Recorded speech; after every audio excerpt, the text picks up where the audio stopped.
Hey everybody, Mike here with My Car Shop. Today we are talking about VIN and fender tag and body stamping, and we just going to talk about all kind of numbers stuff today here on the show. Don't go away. In the last episode we did on this car, I was cleaning and painting the fender well here on the left-hand side of the GTS. And one thing I've always been proud of is the fact that this is a registered GTS with the GTS registry number 193. Can't remember, something like that. It was early in the registry. I registered it a couple of decades ago with Franz and the guys over there, and I've always been proud of the fact that this is a GTS. I've always jokingly said anybody can cut up a six-cylinder car and make it a pro street car. It takes a real man to cut up a rare muscle car. Now, at the time that I did that, these cars weren't worth much. That was back in the 90s. And a number one restored car was only worth like $14,000 or $15,000, and pro street cars were going for 30. So at the time, it made sense to me, even though I wasn't doing it for financial reasons. It's like, yeah, it's a GTS, but they're not worth much money. So pro street cars are worth a lot of money. Now we know that the GTSs are worth a boatload, and pro street cars aren't worth anything. But the car needed a lot of work and probably wasn't worth restoring anyway. I didn't have the original motor and drivetrain for it. It was just a shell. But it was one shell of a deal. But here's what happened that kind of freaked me out. And I didn't say anything on camera at the time because I was scratching my head about it myself.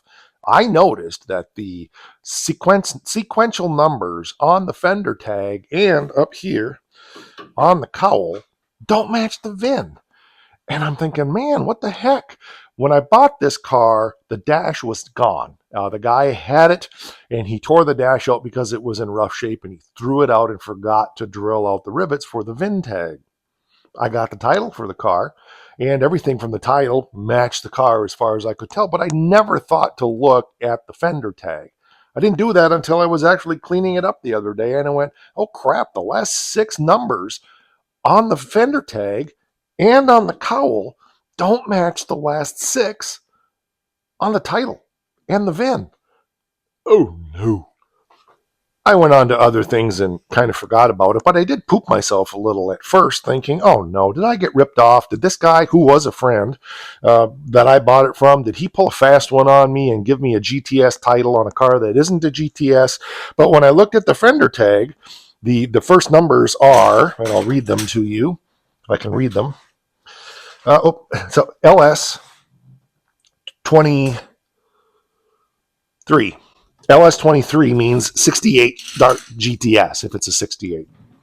So, okay, so maybe I got a GTS car, but I got a title from a different GTS, and my mind is racing on all that, and then life happened, and I just went on to other things. But a couple of days later, in the back of my mind, back here, right back there, something kept jangling. And it wasn't just my brain. Part of that was I did run out real quick that day and look at scoops, and lo and behold, the last six on the fender tag matched the last six of the VIN. Oh no. So a couple days later, I got on the Google thing. Now I wanted to go around and look at some of the other cars, but I didn't get a chance to do that.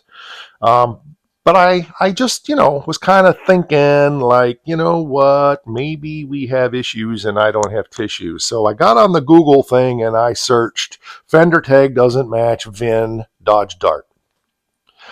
Then I remembered, oh yeah, that's right. 1968 and previous Mopars, the fender tag, the last six of those numbers do not match the VIN. If your fender tag and your cowl match, which they do, that doesn't mean anything in relation to the VIN. And here's why.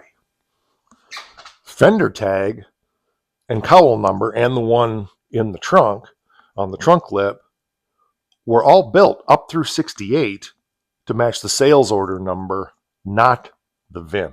So the LS23 and a few other sequential numbers there match the LS23 on the title.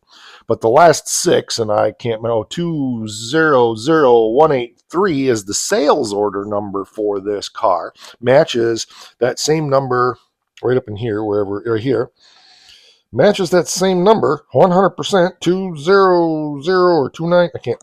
Anyway, that number is the same number. I'm reading it upside down and it's full of paint.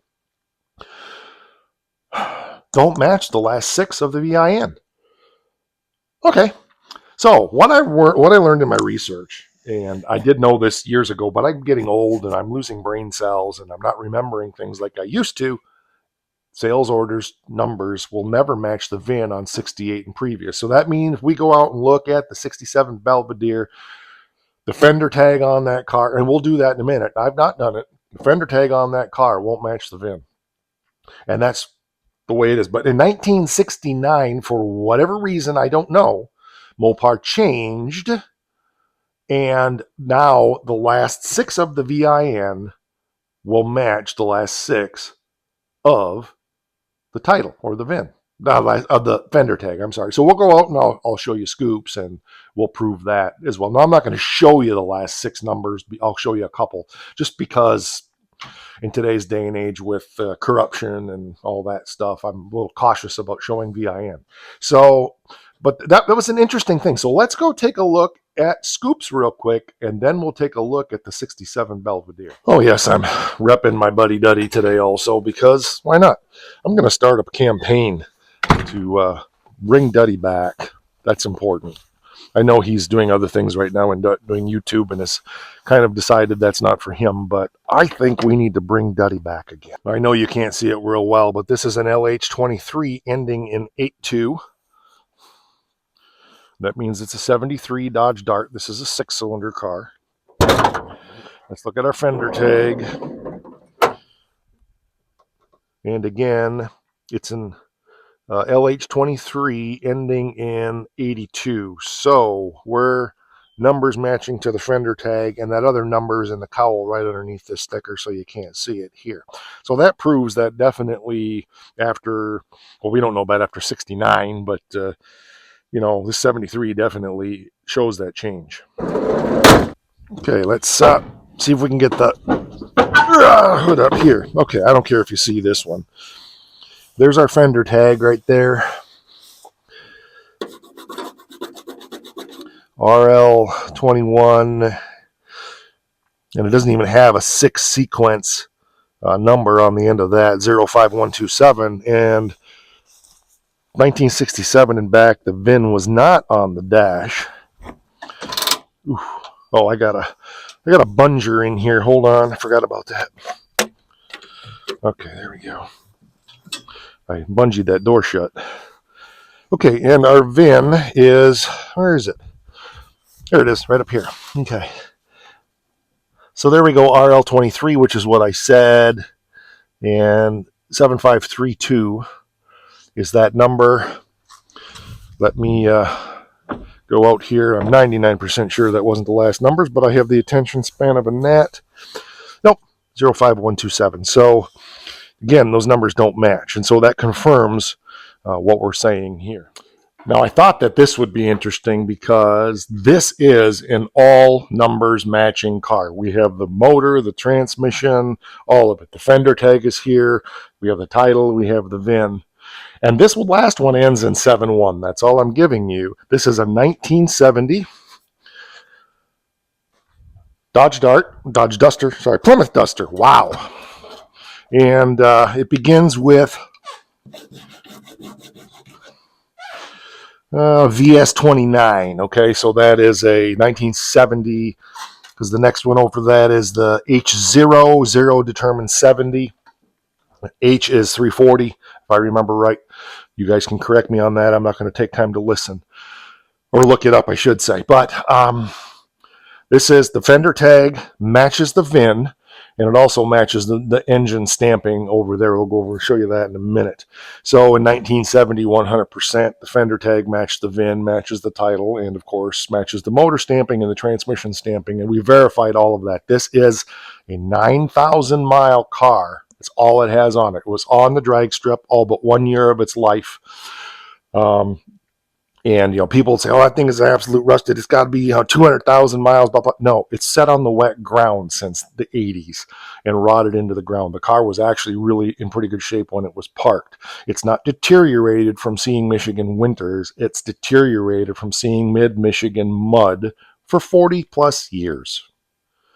Okay, we're here at the motor, and for those wondering, the number is stamped right down here. Turn you around right there above the pan rail, and the last numbers there are 7-1, which match the VIN. This is a 1970 block, so it was a mid-year production car, etc., etc. So that is a fairly rare low mileage car. It's just rotted into the ground. The goal with the 340 Duster, even though it is only a 9,000 miles, numbers matching 343 speed, which is pretty rare. The goal is not to restore this car, but to preserve it. This car has some local history, and I've been working with the owner's family, and we've decided that we are going to. Want to get dirt on my face? Guess not. We are going to preserve it as a memory and a tribute to Bob Forsyth, who was the owner. We call this the Forsyth Duster. The amount of money that it would take to put this car back to all original wouldn't be worth it. I would have more in it to do it right for a numbers matching car than we're going to have to preserve it and leave it as a tribute to Bob for his family. So that's what we're doing with it. But it is, contrary to what he tells you, numbers matching 9,000 mile car. So it's a pretty good piece there, but it's only worth, like, being generous, maybe $40,000-$50,000 restored. And by the time you count my labor into it and everything, we would have more than that into it. So financially, it doesn't make any sense. It makes a whole lot more sense for the joy and satisfaction of doing it as a memorial and tribute to Bob in memory of all of his years racing at legendary Ubley Dragway in Ubley, Michigan. He did for decades. He was up there with this car. Let me clarify. For a decade, he was up there with that car. From 1972 to 84, 83 when he stopped, and then he put the orange one on the track with the motor out of this one, and then eventually put a crate motor in the orange one and raced up until I'm not even sure when he stopped racing, honestly. But he was very well known locally, and we feel that it is just a great tribute to put it back with all the original racing stickers and everything we can do without restoring and repainting this car. So anyway, that's not the point of this, but I just wanted to bring people up to speed. We've got like 1,000 or more viewers on the channel since I got this car, and I wanted to just catch people up to that as well. But I wanted to show numbers matching 1970, where that stuff is. The transmission's upstairs. I'm not going to bother going up and looking at that. We're not putting the original transmission in. We're going to put a 4-speed in it. The tail housing on the original 3-speed is broken. Someday I will get that around, and I will take that back together and replace the tail shaft and get it all fixed up. But for now, we're not putting that transmission in the car. So here in the collection, we have the 67 Golden Mullet, the 68 Dart GTS, the 69 Charger, the 70 Duster. We don't have anything. Oh yeah, the 70 Challenger. Excuse me. We don't have anything Mopar that I'm recalling right now from 71 or 72. We have the 73 Scoop Swinger, and we have the 74 Sassy Swinger.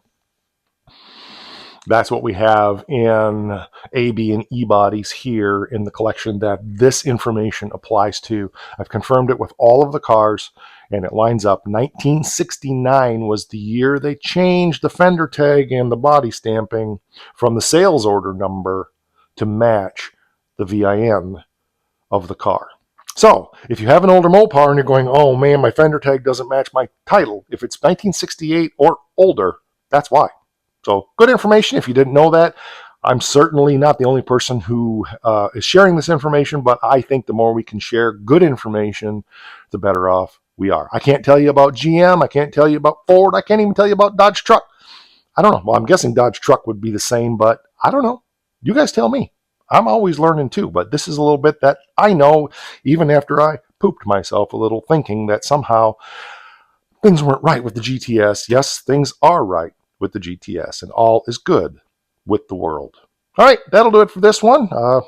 It's hot out today. I don't want to open up the shop and do any work because it's like 95 degrees out there and I don't know, 99.9% humidity, and it's like Oh, it's 62 degrees in the shop right now, so it's nice and comfortable in here like air conditioning. I'm just going to enjoy that today. So I hope you're enjoying it with me. All right, we'll catch you on the next one. Rock!